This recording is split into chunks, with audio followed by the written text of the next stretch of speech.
Yes. Cut my music. Raw Review 9/15/25. WrestlePalooza is this Saturday, which means a couple of big go-home shows for Raw and SmackDown. It's a big week, so surely Paul Levesque McMahon will be in the writer's room or even in his office getting zero sleep, cooking up some hot creative fire to get us excited for this upcoming WrestlePalooza, making sure the wrestlers and their storylines have some substance, which we actually care about because that's his job. Chief of Content, Head of Talent Relations. Because once again, this is his job, right? And do you think he was doing any of this? Of course not. This man wears many hats, aka many jobs, and he doesn't do a single one of them. This son of a bitch even has a talent contract. Look at this. He's on the goddamn roster. So he's getting a chief of content paycheck, talent relations paycheck, executive producer paycheck, and apparently a talent paycheck. And he doesn't do any of them. So instead of doing his job to actually earn those paychecks, he's on podcasts. He's at basketball games. He's on talk shows. He's at UFC/boxing events taking pictures with assistant FBI directors. And then he's on more podcasts, commercials, voiceovers, and of course his favorite, the press conferences. And if all that wasn't hard enough, he has to take a break and go on vacation because all of that is tough, you know? It's a tough job hanging out with these celebrities and grandstanding at press conferences. I know that can be very tiring. Then talks about how much money WWE is making. And then you screw the fans over at every turn. And then if you have a problem with this, well then, according to Paul Levesque McMahon, he says you're not a real fan. And you can go screw off. Yeah, that's what he said. You guys think I'm joking when I say this stuff, but I'm dead serious. He did a podcast, and hours later, he was at the Alvarez-Crawford fight with Stephanie McMahon, taking pictures with assistant FBI director Dan Pongino. And people will say, well, damn, Mark, can't he take some time off? That's all he does is take time off. And you wonder why this product sucks. It sucks because he spends more time out of the office than in it. So you already know this episode of Raw is going to be some dog shit. Let's get into this review. And remember, this is the go-home build-up week to Palooza Wrestling, WrestlePalooza, whatever you want to call this crap that I know it's going to turn out to be. We got Cena talking about he's going to bring the fight to Brock. Why? Nobody knows. We got Bayley coming out giving hugs. Then later she's hating people in some weird schizophrenic angle, like multiple personalities gimmick. Like nobody. This is going to go bad. This is terrible. Penta versus Kofi. What's the point of this? Lyra versus Roxanne Perez. Who cares? Boring. Grande Americano versus Dragon Ball Lee. Boring. Io Sky coming out shaking Stephanie Valkyra's hand. Boring. CM Punk, AJ Lee, Seth Rollins, and Becky. Boring. This is your go-home show for WrestlePalooza. This is the crap they're expecting you to pay $30 a month for. This is an insult. Let's get into it. Cena comes out and cuts a super generic promo about Brock liking over the years coming out and beating him up. and how he never gives up and he fights for the fans and how the fans keep him going. And that's why he's taking the fight to Brock. I was like, what kind of generic bullshit is this? This is one of the greatest talkers on the mic in WWE history. But you know why this crap was generic?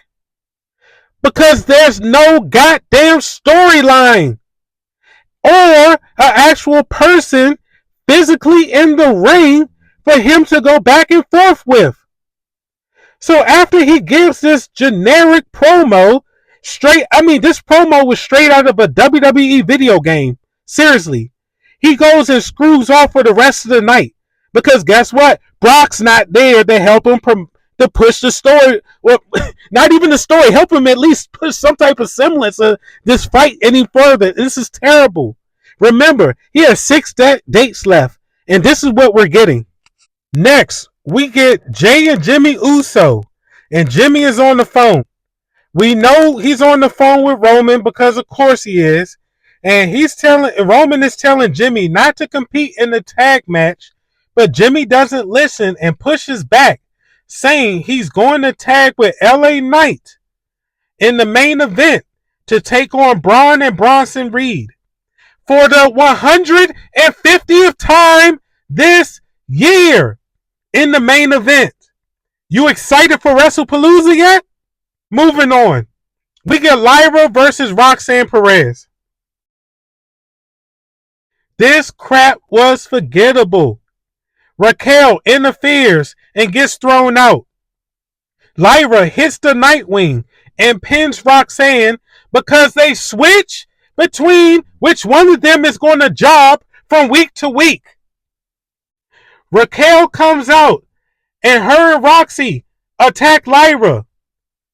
Here comes Bayley for the save Lyra. Bayley comes out hugging everybody. Then later on, Bayley has this segment to where she's dumping on Lyra. So now we got her. Now it's the multiple personalities crap. I guess they're playing around with schizophrenia. This is what we're doing. Moving on. We get Kofi versus Penta. Another 10, 11 minute match that if you cut the dumb crap out of it, it's actually a 3-minute match. Nothing special about this match. There is nothing special about this feud. All of this stuff is boring. Only good thing about this match was the Mexican Destroyer Penta hit on Kofi from the ropes for the 1, 2, 3. That is it. Then later on, there's a backstage fight.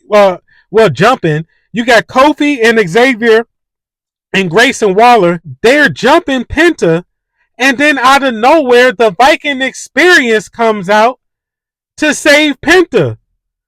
So now we got to look forward to these 6 jobbers extending this nonsense for another 3 months. This is what we're getting. This is the crap they want you to eventually pay $30 for. Next up, we got Io and Stephanie. They have an off-screen contract signing. You know why this sucks? They are both faces. So get ready for some 50-50 booking. Split your crowd. And then on top of that, they can't speak English. So there's no story here. And since there's no story, I'm not spending any more time on it.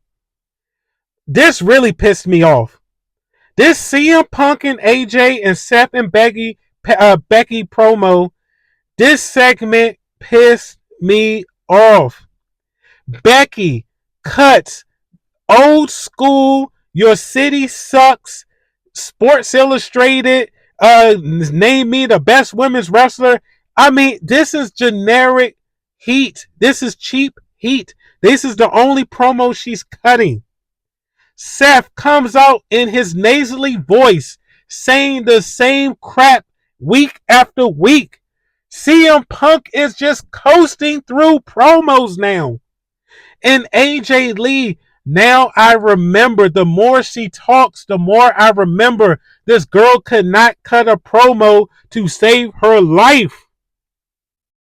Becky starts asking AJ about her neck because I guess it was in her book that AJ talks about her being from New Jersey and stabbing Becky. I said, oh my God, what the hell is this crap?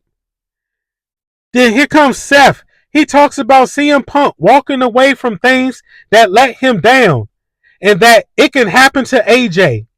So AJ slaps Seth, but Seth doesn't hit her back. Seth tells Becky to slap AJ, but she's acting like she's scared of a 95-pound woman. Okay, I'm like, okay, this is what we're doing. CM Punk chases Seth around the ring, and Becky sneaks up on AJ and hits the manhandle slam. This segment was pointless. And then guess what? Here comes CM Punk to check on AJ. Becky slaps Punk, and then he just stands there and does nothing. Bring back old WWE. Kane would have choke slammed her ass. Next, Grande Americano versus Dragon Ball Lee. Oh, Jesus Christ, what am I doing? Grande Americano, one of the Americano managers interferes. Because, you know, they don't have names. They're just called Americanos. Out comes AJ, and he beats up the manager. Well, guess what? There's a plot twist here. We have yet another Americano. So another Americano comes out and helps Ludwig beat Dragon Ball Lee. Man, this WrestlePalooza is shaping up to be a straight banger. Moving on. We get a backstage segment with Rhea and Steph. Rhea talks about she's going to face whoever wins the belt. You know, because Rhea just cannot cut a promo to save her life. And here she goes. I'm going to take back the title I never lost, yeah? Shout out to C-Jax. If anybody knows, you know. And then they just go screw off. That's that. Moving on. Stephanie comes out and beats Kairi Sane in a predictable match because of course she does. Asuka tries to attack Stephanie, but here comes Io to the rescue and she comes out and stops her. Then Io shakes hands with Stephanie. This is your build-up show, everybody. This is what we're leading into for WrestlePalooza. This is the excitement. Then we have a Ruska. And here comes Rusev, comes up, and he tells Dom, I'm going to fight you I'm next for the Intercontinental Championship. And I'm like, you already fumbled this guy. Rusev has been fumbled. Nobody cares. Moving on. And thank God the main event is here. Because I could not wait for this show, for this main event to be over, so this show could finally end. I swear to you, I was just counting the minutes. This is how bad this was. Braun and Bronson Reed versus LA Knight in Mid-Size Gym. This match was a complete waste of time. Braun, only good thing about this, Braun does a flying shoulder tackle to LA Knight, which gets the crowd pumped up. I'm surprised they ain't chant, this is awesome, like the bots that they are. Braun tries to knock Mid-Size Jim off the top ropes, but Jim reverses it. Bronson catches Mid-Size Jim with the jagged edge off the top rope for the 1-2-3. Jay comes out to help Jim, Mid-Size Jim, and LA Knight grabs a chair. Look like he's about to hit Jay in the back with the chair, but he doesn't. So Jay and LA Knight eventually they shake hands, and you think all is good. Then LA Knight hits the BFT out of nowhere. Surprise attack. And then that's the end of the show. Everybody just goes and screws off. This is your build-up show for WrestlePalooza. And did any of these matches or segments accomplish anything? No, it accomplished absolutely nothing. This is what Paul Levesque McMahon gives you as a go-home show to get you excited for these pay-per-views that they eventually want you to pay $30 for.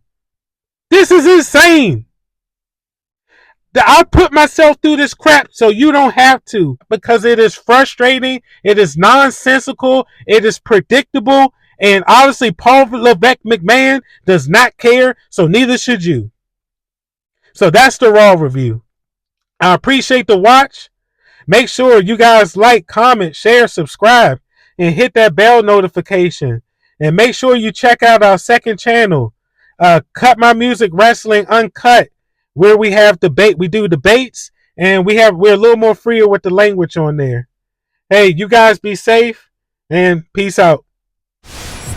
Yes. Cut my music, cut my music.